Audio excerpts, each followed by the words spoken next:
네, 오늘 시장에서 많은 관심을 받았던 30개 종목 어떤 게 있을까요? 이 화제의 종목들 중 내일장 흐름까지 주목해보면 좋을 삼삼한 종목들 포착해보겠습니다. 베스트 30 시간입니다. 자, 오늘 함께 이야기 나눌 두 분 소개합니다. 헤르메스스탁 하창원 본부장, 기업공시연구소 변영인 대표와 함께합니다. 두 분 안녕하세요. 네, 반갑습니다. 네, 오늘도 잘 부탁드립니다. 자, 저희 베스트 30는요, 이 외국인 매수, 기관 매수 상위, 그리고 상승률과 하락률, 검색 상위까지 총 5가지 기준을 토대로 30개의 종목을 먼저 추려냈고요. 이 안에서 한 분당 각각 3종목씩 내일장 흐름에 대해서 자세히 짚어드리도록 하겠습니다. 자, 그렇다면 오늘의 베스트 30 어떤 종목들이 있을지 먼저 만나보시죠. 네, 오늘의 베스트 30가 모습을 드러냈습니다. 자, 어제에 이어서 이 통신 3사에 대한 기관과 외인의 러브콜이 좀 이어졌고요. 한국전력도 요즘 계속해서 수급에서 돋보이고 있습니다. 또한 오늘 방산 관련주가 좀 시장에서 주목을 많이 받았는데 이 한화시스템과 에이스테크 각각 기관과 외인이 주목을 했고 또 스페코와 SY스틸텍, 한일단조는 오늘 투자자들이 가장 많이 검색한 종목으로 이름을 올렸습니다. 오늘 믹스커피 맥심 브랜드 이 동서가 상한가를 기록하기도 했고 YG플러스는 블랙핑크 로제의 아파트 흥행에 이틀 연속 상한가를 기록하기도 했습니다.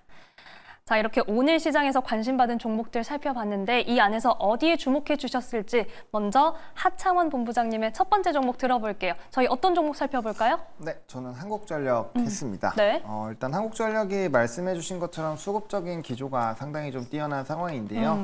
일단 기관에서의 수급이 상당히 좀 강하게 들어와 주고 있는 상황이죠. 뭐 10월 11일부터 연속적인 순매수가 들어오고 있고요. 특히나 이제 한 3거래일 전부터 외국인의 수급이 들어오고 있는데 오늘을 포함한 전거래일까지 2거래일 정도의 외국인의 수급은 그래도 상당히 강하게 들어오고 있는 상황입니다. 우리나라 시장에서 수급적인 기조가 상당히 좀 좋지 않은 상황에서 이렇게 바닥권에서 수급이 들어오는 것은 일단 의미가 있다라고 보시면 좋을 것 같고요. 네. 또 금일 또 목표 주가 상향 리포트가 나왔죠. 24,000원에서 25,000원으로 상승폭은 조금 작기는 하지만 그래도 이제 목표 주가가 대부분 좀 하향이 되고 있는 현 시점에서 목표 주가를 유지를 하는 것도 아니고 상향 리포트가 나온 것은 좀 상당한 좀 의미가 있지 않을까라고 보여지고 있는 상황입니다. 게다가 뭐 오늘은 지금 현재 미국장에서 일부 조정이 나오고는 있지만 만약에 이제 원전 쪽으로까지 같이 이런 수급적인 기조가 쏟아진다라고 한다면 뭐 충분히 추가적인 모멘텀 나올 수 있을 것 같고요. 이제 전기료 인상을 작년 하반기에 했었죠. 근데 그런 부분들이 이제 원가가 계속적으로 올라가다 보니까 좀 희석이 되고 있는 상황인데 다시 한번 전기료 인상 이벤트가 발생을 할 걸로 보고 있고요. 이건 뭐 사실 우리 주주 아닌 분들에게는 그렇게 좋은 뉴스는 아니지만 어쨌든 인상 적자 부분이 워낙 높은 상황이 유지가 되고 있는 상황에서 이렇게 이제 원가를 조금 잡을 수 있는 이슈가 있는 것은 의미가 있지 않을까라고 보여지고 있는 상황입니다. 그래서 이 부분이 변화가 되면 될수록 사실상 이제 영업이익에 대한 기대감들 또 적자폭을 축소를 해줄 수 있다는 부분에 좀 매력적이라고 볼 수 있고요. 사실 지금 구간이 좀 제일 변곡점이 될 수 있는 부분인데 이제 9월 20일에 단기 갭으로 하락을 했었던 부분을 한 달 정도 걸려서 다 오늘 겨우 메웠거든요. 그러다 보니까 차트적인 부분에서는 충분히 좀 이 부분에서 지지를 하지 않으면 좀 어려움이 나타날 수가 있습니다. 그래서 만약에 지금 뭐 보유하고 계신 분들은 조금 더 누려보셔도 괜찮을 것 같은데 신규 매수하시는 분들은 여기 이제 21,500원에서 확실하게 지지가 나오는지를 보시거나 혹은 22,500원에서 23,000원 라인을 명확하게 뚫어줬을 때 접근하시는 게 좀 좋을 것 같고요. 그래서 지금 위에서 좀 발목이 잡히신 분들 또 밑에서 잡은 사람들의 수익과 이제 탈출의 이런 전쟁을 하고 있는 상황이기 때문에 기조 자체는 조금 더 지켜보셔야 될 것 같습니다. 근데 다만 워낙 좀 긍정적인 평가를 받고 있다는 부분에서는 조금 뭐 한번 눌림이 나오더라도 기대를 해보실 만한 종목이지 않을까 이렇게 좀 정리 드리겠습니다. 네, 베스트 30 오늘 하창원 본부장의 첫 번째 종목 한국전력이었습니다. 기관이 최근에 계속해서 매집을 하고 있고 외인이 최근에는 좀 힘을 보태고도 있는데 시장에서도 긍정적인 평가를 받고 있다라고 분석해 주셨네요. 자, 이번에는 변영인 대표님 첫 번째 종목 만나볼게요. 어떤 종목일까요? 네, 오늘 가격 제한폭까지 좀 상승했던 동서를 좀 준비해봤는데 네. 오늘 강한 수급이 좀 유입됐고 이런 해당 기조들이 단순한 수급 기대감을 좀 넘어서 향후에 미국 진출에 관련된 수출 제한의 폭들이 완화되는 그런 기대 요인으로 좀 작용을 했는데 오늘 사실 이게 뭐 조금 더 체크를 해야 되는 어떤 요소들이 좀 있지만 시간에서는 좀 한 5%대 하락을 좀 했었고요. 해당 대상 회사 관계자가 미국의 수출 계획을 뭐 커피 믹스에 관련돼서 미국의 수출 또는 어떤 진출을 좀 고려하지 않겠다라는 어떤 발언을 했다고 하는데, 해당된 매체가 사실 뭐 유럽 매체는 좀 아니었기 때문에 이런 부분들에 대한 어떤 팩트 체크는 좀 더 필요하지 않나라고 좀 보고 있습니다. 우선 오늘 좀 상승하게 된 배경이 동서식품의 지분 50%를 좀 보유하고 있는 이 기업. 전체적으로 동서가 50%, 그리고 이 싱가포르 기업입니다. 몬델리즈가 50%를 좀 보유하고 있는데, 이 몬델리즈가 이 글로벌 커피 브랜드 JD 피치를 좀 보유하고 있고, 이게 미국 안에서 예상충법에 좀 제한적인 어떤 그런 부분들 때문에 동서식품의 커피 믹스가 미국에 수출되지 못했던 그런 어떤 어려움들이 좀 있었고요. 해당되는 부분들이 다시금 보유 지분을 전량적 매각함에 따라서 오히려 동서식품에 관련된 예상충법에 관련된 어떤 조치들이 좀 완화될 수 있는 기대 요인들이 향후에는 뭐 미국의 진출이 좀 임박하는, 내지는 미국의 수출이 좀 본격화될 수 있다는 어떤 기대감으로 좀 작용하지 않았나라고 보고 있습니다. 전반적으로 우리가 K푸드 열풍들이 좀 있었고요. 삼양식품의 경우에는 뭐 불닭 시리즈가 계속해서 뭐 실적의 호조로 좀 이어졌던 측면들.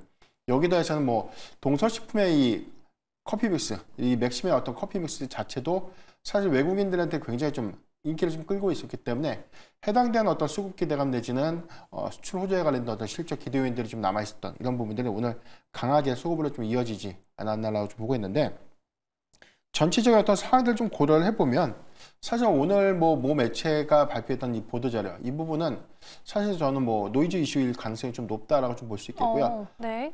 공식적인 어떤 회사 입장 표명이 좀 아니라면 사실 우려할 수 있는 부분들보다는, 또는 이제 회사의 관계자의 어떤 입장 또는 회사의 어떤 장기적 성과 관점에서는 미국 진출이라는 어떤 제한이 완화가 됐을 때 굳이 미국 진출을 안 할 이유는 없다라고 좀 보고 있거든요. 그러니까 이런 부분들은 단순한 어떤 노이즈 이슈일 가능성이 좀 크다는 점과 향후에 회사의 어떤 공식적인 입장을 좀 듣기 전까지는 수급적인 관점에서 우리가 좀 주목해야 되는 포인트가 되지 않을까라고 좀 보고 있고, 해당돼서 향후에 이제 미국 진출이라는 어떤 모멘텀들이 좀 부각이 된다면 시세의 연속성 관점에서는 조금 더 완화된 수급이 좀 이어질 수 있지 않을까라고 좀 말씀드리겠습니다.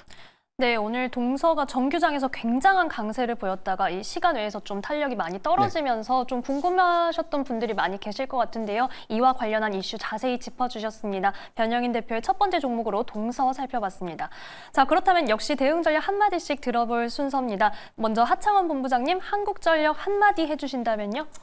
네, 전기료 인상 수혜라고 했는데 이게 이제 사실 뭐 엄청나게 큰 폭으로 되는 건 아니기 때문에 너무 급하게 접근하시면 좀 안 될 것 같다 해서 어차피 장기적으로 올라가겠죠. 우리에겐 부담이겠지만, 그래서 한국전력의 미래는 밝다, 이렇게 정리 드리겠습니다. 한국전력의 미래는 밝다, 이렇게 정리해 주셨네요. 자, 변영인 대표님, 사실 동서는 시간외에서 급락했기 때문에 내일 어떻게 출발할지 궁금하신 분들도 많이 계실 것 같거든요. 대응 전략 어떻게 가져갈까요? 네, 노이즈 이슈에 대해서는 체크가 필요하다라고 좀 보고요.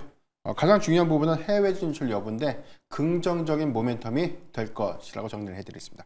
네, 긍정적인 모멘텀이 될 것이다. 어떤 내용을 공식적으로 내놓는지 저희가 추후에도 잘 지켜봐야겠습니다. 자, 이번에는 베스트 30 두 번째 종목 만나볼게요. 하창원 본부장님, 두 번째 종목 어떤 종목일까요? 네, 두 번째는 KT를 좀 들고 왔습니다. 최근에 기세가 뭐 엄청나게 좋은 상황인데요.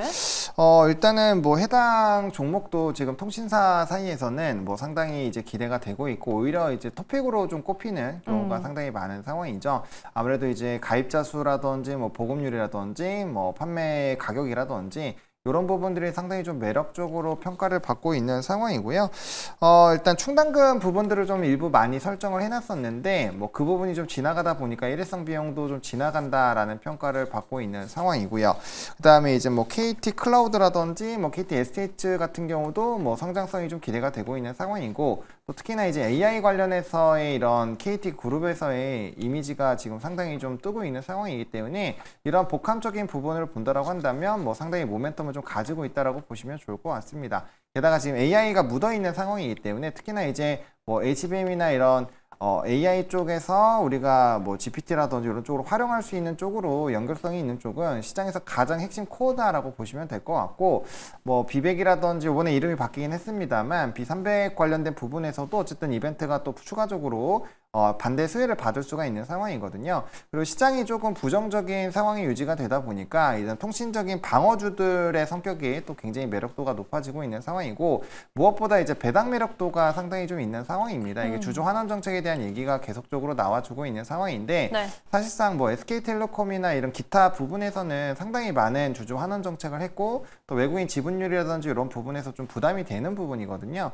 KT 같은 경우는 그 안에서의 기대감이 상당히 좀 높다라는 점, 그리고 환원 정책에 대한 기대감이 상당히 높아지고 있다는 점에서 매력도가 높아지고 있다라고 보시면 좋을 것 같고, 사실상 이렇게 주가가 많이 높아지게 되면은 배당 매력보다는 사실 시세 차익으로 넘어갈 수 있는 충분한 그 구간이거든요. 왜냐면 이 종목이 뭐 은행주처럼 엄청나게 배당을 많이 주거나 그런 것도 아닌데, 그럼에도 불구하고 이런 상승 탄력들을 좀 끌고 간다라는 걸로 봤을 때는 아무래도 이제 주주 추가적인 환원 정책에 대한 기대감이 높다라고 보시면 좋을 것 같고, 또 사업권 같은 경우도 수익성 부분이 상당히 개선이 될 것 같다라는 뭐 증권가 리포트가 최근에 많이 나와 있기 때문에 그러한 부분들로 보더라도 좀 기대감을 충분히 좀 가져볼 수 있지 않을까, 이렇게 정리 드리겠습니다. 네, 하창한 본부장의 두 번째 종목 KT 살펴봤습니다. 최근에 외국인이 계속해서 주목하고 있고, 참 요즘처럼 어려운 시장에서도 7거래일 연속해서 상승하는 종목 오랜만에 보는 것 같습니다. 자, 이번에는 변영인 대표님이 두 번째 종목 만나볼게요. 어떤 종목인가요? 네, 오늘 하나 시스템을 좀 가져왔는데, 전반적으로 오늘 이 강세를 보인 섹터 중에 하나가 지금 방산주였고요. 네. 해당에서는 뭐 단기적인 기대감, 뭐 폴란드 대통령의 국빈 방한 이슈도 좀 있었고, 트럼프 트레이딩 효과 때문에 전체적인 시장의 수급이 좀 위축되는 그런 배경에서 오히려 방산주의 경우에는 사실 뭐 해리스라든가 트럼프가 당선이 된다고 하더라도 정책에 관련된 어떤 불확실성 내지는 뭐 어떤 수급의 어떤 영향은 좀 제한적인 섹터였기 때문에 오히려 3분기 실적에 관련된 기대 요인 또는 하반기 수주 모멘텀 이런 것들이 전반적인 어떤 수급을 좀 확대시키는 그런 어떤 영향으로 좀 이어지지 않았나라고 좀 보고 있습니다. 3분기 실적에 관련된 추정치가 매출액이 한 6,630억, 영업이익이 534억을 좀 전망하고 있는데, 매출액은 시장 컨센보다 좀 하회가 될 것이다라는 이야기 나오고 있지만, 영업이익 부분에서 시장 컨센을 좀 대체적으로 좀 상회하는 그런 흐름들 때문에 실적에 관련된 우려 요인보다는 뭐 기대 요인이 좀 더 남아있다라고 좀 볼 수 있겠습니다. 전반적인 어떤 사업 내 어떤 실적 호조 부분에서 뭐 방산, 그러니까 우리가 주요 이 방산 수주가 크게 좀 증가되면 여기에 관련된 어떤 핵심 부품 좀 공급하고 있는 동사의 경우에는 수주의 연동성 관점에서 굉장히 좀 주목해 볼 포인트다라고 좀 볼 수 있겠는데, 전반적으로 이 군사용 레이더 부분에서는 뭐 K2 전차에서 한 5.7%에 대한 공급 비중, 그리고 천궁2에서 27.5%, 잠수함 전투 체계의 공급 비중이 17.9% 정도 좀 보유하고 있기 때문에 전반적인 어떤 수주의 연동 효과들, 특히나 LIG 넥스원에 대한 수주량들이 점진적으로 좀 증가하게 된다면 하나 시스템의 어떤 매출 수혜 기조라든가 뭐 공여 기조가 굉장히 좀 크게 작용할 수 있는 어떤 측면들을 좀 고려해 보면 오히려 하반기의 수주 연동성 관점에서 실적의 확장성까지 우리가 주목해야 되는 포인트가 되지 않을까라고 좀 보고 있습니다. 독보적인 레이더 기술을 좀 바탕으로 하고 있는데, 현재는 군소 시장에만 좀 집중되고 있는 소형 이 위성 시스템 같은 어떤 부분들이 민수시장 개방으로 인해서 점진적으로 해당된 역량들이 좀 더 확대가 된다면 단기적인 성과보다는 중장기 관점에 관련된 어떤 기술 보강 내지는 해당에서 연동되는 공급 같은 것들, 이것들은 안정적인 방산 실적을 좀 기점으로 해서 항공우주에 관련된 기술, 그리고 여기에 연동되는 위성 시스템에 관련된 탑재 가능성까지 우리가 염두에 본다면 저는 뭐 장기적 관점에 관련된 수급 연동 그리고 성장 기조는 좀 변함이 없지 않나라고 좀 말씀드렸습니다. 네, 오늘 변영인 대표의 두 번째 종목으로 한화 시스템 만나봤습니다. 역시 최근에 기관이 계속해서 매집을 하고 있고, 오늘 전반적으로 이 방산주가 시장에서 주목을 받기도 했는데요. 자, 그렇다면 역시 대응 전략에 대해서 잠시 들어보도록 할게요. 대표님, 변영인 대표님, 저희 네. 한화 시스템에 대해서는 추가적으로 조금 여쭤보겠습니다. 네. 오늘 주주총회에서 이 대표이사를 새로 선임을 했는데 한화 에어로 대표 겸직하는 인물이 이제 대표이사가 됐고, 뭐 주총에서는 고성이 나왔다 이런 얘기도 있거든요. 혹시 잠깐 노이즈가 될 수도 있을까요? 해당된 영향은 좀 제한적이다라고 좀 볼 수 있는데, 해당되는 기사도 저도 이제 모니터링 했고요. 내용들을 보면은 겸직을 하면 하나 시스템에 대한 이 집중을 좀 잘할 수 있는가. 근데 기존의 대표를 해임하고 하나 에어로스페이스와 하나 시스템을 같이 이제 겸하는 그런 의사결정들이 과연 이제 효율성이 좀 있을까. 그러니까 그런 우려감들에 관련된 불만들이 좀 나왔다라고 좀 볼 수 있기 때문에 중요한 부분들은 앞으로 보여주는 이제 성과, 내지는 중장기 모멘텀이 얼마만큼 좀 탄탄하게 잘 유지되고 있는지 이제 그런 것들이 좀 주요 체크 포인트가 되지 않을까 보고 있습니다. 네, 우려가 나올 수는 있지만 앞서 이 안정적인 실적 기대감에 대해서 자세히 짚어주셨기 때문에 이에 대해서 앞으로 체크해 보도록 하겠습니다. 자, 이번에는 하창원 본부장님께 여쭤볼게요. 저희 KT와 관련해서는 오늘 또 신고가 기록하면서 사실 개인들은 좀 수익 실현 많이 하고 나가버린 것 같거든요. 네. 앞으로 대응 전략 어떻게 하면 좋을까요? 저는 이제 통신 3사 중에 매력쟁이라고 해놨는데 매력쟁이, 네. 네, 지금 사실 이제 개별 산업에 대한 이런 개별 종목 장세이기 때문에 산업적인 부분에서의 매력도가 중요하고 그 안에서 어떤 종목을 고른지가 굉장히 좀 중요하거든요. 근데 통신업 같은 경우는 지금 여러 부진한 산업군들 안에서도 상당히 좀 매력적이라고 언급이 되는 그 산업군 중에 하나고, 그 중에서 토픽으로 하면은 지금 대부분 KT로 되고 있기 때문에 뭐 고가 랠리를 조금 더 유지할 수 있지 않을까 이런 생각을 가지고 있습니다. 그래서 고가권이다 보니까 뭐 당연히 수익에 대한 타이트한 뭐 익절 라인을 잡고 접근을 해야 되겠지만 충분히 좀 끌고 가보셔도 저는 괜찮을 것 같다 이렇게 생각을 하고 있습니다. 네, KT의 고가 랠리는 이어질 수 있을 것이다라고 전망해 주셨습니다. 자, 그렇다면 이번에는 베스트 30 세 번째 종목 만나볼 순서입니다. 하창원 본부장님, 저희 세 번째 종목 어떤 종목일까요? 네, 우리금융지주를 들고 왔습니다. 아무래도 네. 시장이 좀 부정적이다 보니까 오늘은 좀 배당 매력도 뭐 캐시플로우를 만들 수 있는 쪽으로 세 종목 다 들고 왔는데요. 일단은 뭐 다들 아시는 것처럼 금융지주 같은 경우는 밸류업 지수 편입에 대부분이 좀 못 됐었던 부분들이 있습니다. 그러다 보니까 뭐 이 회사는 물론 특례 편입이 되어 있긴 하지만요. 그래서 매력도가 좀 높아지고 있는 상황이고, 개별적인 환원율이 얼마나 잘 진행되는지가 좀 중요한데, 우리금융지주 같은 경우는 이제 총 환원율 같은 경우도 좀 기대감 상당히 좀 높아지고 있는 상황이거든요. 그래서 지금 편입 안 된 쪽에서 뭐 KB금융이나 하나금융지주가 토픽으로 꼽히고 있기는 하지만 우리금융지주 같은 경우도 이제 환원율 40%대까지 좀 높아지지 않을까라고 기대감이 되고 있기 때문에 그 가능성에 대한 흐름을 계속적으로 좀 체크를 해보실 필요가 있을 것 같고, 최근에 이제 증권부터 시작해서 굉장히 다양한 부분들을 좀 인수를 하고 있는 상황입니다. 그러다 보니까 좀 덩치가 커지고 있는 상황이고요. 거기에 맞는 좀 주주 환원 정책을 할 것으로 예상이 되고 있습니다. 그래서 배당 매력도 같은 경우는 7%대 지금 중후반 정도로 예상이 되고 있는데, 아무래도 은행주들이 7에서 9% 정도로 왔다 갔다 하는 부분에서는 뭐 적정한 수준이지 않을까라고 보고 있는 상황이고요. 이제 밸류업이나 이런 부분에서의 좀 이 수혜를 받는 것이 아니라 오히려 포트폴리오 다변화에 따른 이익에 대한 개선, 체질 개선에 따른 수익성의 강화, 이런 것들이 좀 기대가 되고 있거든요. 아무래도 이제 기초적인 수익성 자체가 좋아져야 순이익으로 빠지고, 순이익에서 이제 잉여 현금 흐름으로 넘어가면서 이제 환원 정책으로 넘어갈 수 있기 때문에 이렇게 체질 개선 부분은 뭐 매력적이다라고 보시면 좋을 것 같고요. 네. PBR이 지금 0.4배 수준입니다. 물론 이제 금융주 쪽에서 싼 종목군들은 0.2, 3배, 뭐 7배 이 정도로 좀 움직임이 나타나고 있는데, 그래서 뭐 너무 싸다라고 볼 수는 없지만 어쨌든 뭐 0.5배에서 0.6배까지는 상방을 열어놓고 볼 수 있기 때문에 추가적인 상방 여력은 좀 있지 않을까라는 관점으로 말씀을 드리겠습니다. 네, 오늘 베스트 30 하창원 본부장의 세 번째 종목 우리금융지주였습니다. 오늘처럼 좀 외인이 빠져나가고 시장을 끌어내렸던 시장에서 이 우리금융지주 외인이 가장 많이 담은 종목으로 베스트 30에 이름을 올렸는데요. 앞으로의 기대감도 함께 분석해 주셨습니다. 자, 그렇다면 변영인 대표님의 세 번째 종목 어떤 종목일까요? 네, 저도 공교롭게 좀 종목이 좀 겹쳐서 네. 말씀 워낙 좀 잘해주셨기 때문에 저는 4대 금융지주사들 3분기 실적 추이 관점에서 좀 설명을 좀 드릴 거고요. 네. 해당에서는 지금 순이익 지표가 전년 동기 대비 계속해서 좀 증가되고 있는 점, 2분기 대비 추정치가 상향되고 있기 때문에 실적 기조에서는 대체적으로 평균 이 증권사 이 컨센서스를 좀 제출하는 그런 기업들의 추정치가 1개월 대비해서 전반적으로 한 40% 정도 내려간 상태지만, 해당되는 뭐 4대 금융주사들의 어떤 실적 기조들은 오히려 좀 상향 제시했던 그런 측면들을 좀 고려해 봤을 때 실적 기대감들이 좀 유효하다는 점 참고하면 좋을 것 같고요.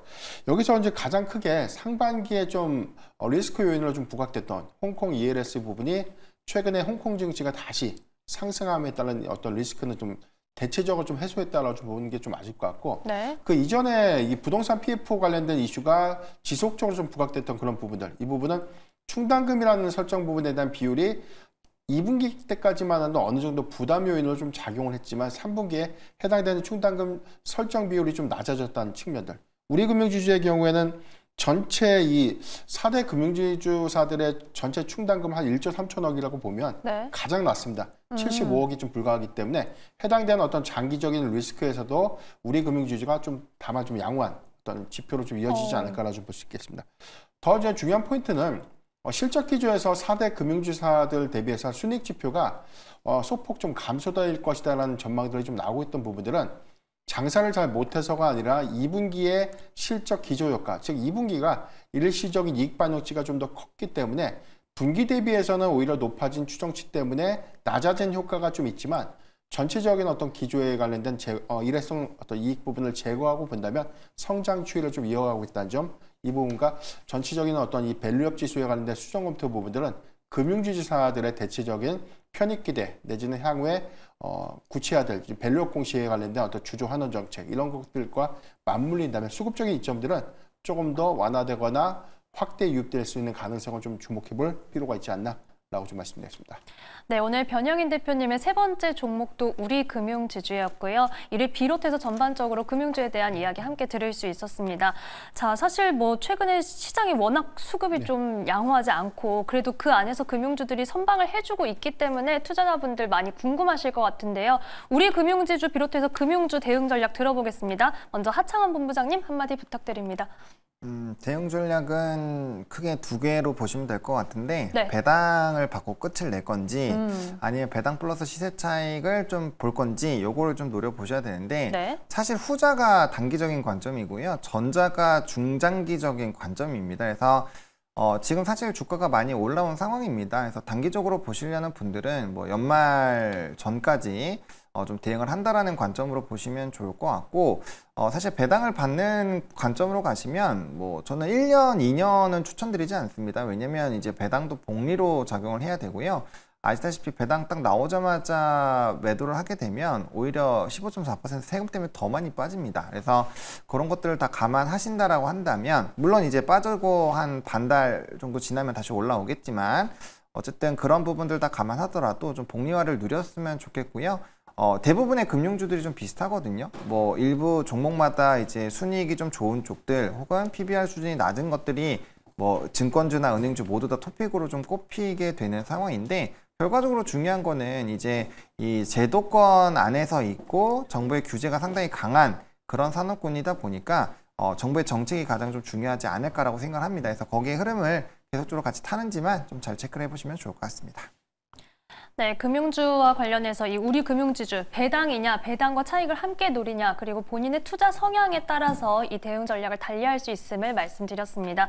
자, 그렇다면 변영인 대표님, 저희 우리 금융지주 대응 전략 부탁드립니다. 네, 우선 가장 중요한 포인트가 총 주주 환원율이 좀 상향되고 있는 부분인데 이 부분은 일단 전체적인 사항들을 좀 감안했을 때 이 주주 환원 비율이라는 것은 순이익 지표만 좀 판단하는 것들이 아니라 이제 이익 지표가 좀 더 확장되는 부분들이 그 해당되는 연도가 좀 연속성을 좀 보여줘야 되는 그런 시점이지만 이런 것들은 사실 뭐 금리 인하가 좀 구체화되는 어떤 과정, 추가적인 어떤 금리 인하가 좀 진행될수록 은행주의 경우에는 수익 지표가 좀 장기적 관점에서 좀 악화될 수 있는 요인들은 좀 리스크 요인이 되지 않을까라고 좀 보시겠고 다만 기업 밸류업이라는 이 제도를 우리가 좀 감안해 봤을 때 뭐 미국이라든가 일본 뭐 주요국에 대비해서는 은행주가 특히 뭐 국내 증시에서 굉장히 좀 많이 저평가되었다는 어떤 측면들을 현재 좀 정상화시키는 과정이 되지 않을까라고 좀 볼 수 있겠고 주가상으로는 뭐 고가 부분의 주가가 좀 형성되고 있다 보니까 굉장히 좀 부담스럽다라는 얘기도 많이 하고는 있지만 이런 부분들을 단기적인 어떤 성과로만 보는 것이 아니라 점진적인 성과. 그래서 주주 환원율이 정작 좀 높아진다는 부분들은 배당의 어떤 성향이라든가 시가 배당률이 더 높아질 수 있는 요인들로 우리가 좀 해석할 수 있는 측면이기 때문에 저는 외인 수급이든 기관이든 점진적인 어떤 수급 유입에 따라서 기업 가치가 반영이 되는 과정이다. 그래서 저는 쉬어가는 구간에 계속해서 좀 관심을 좀 가질 수 있는 종목이 좀 되지 않을까라고 좀 말씀드렸습니다. 네, 점진적인 성과 그리고 수급 개선에 주목하자라고 말씀해 주셨습니다. 자, 오늘 두 분 말씀은 여기까지 듣겠습니다. 지금까지 헤르메스스탁 하창원 본부장, 기업공시연구소 변영인 대표와 함께했습니다. 두 분 고맙습니다.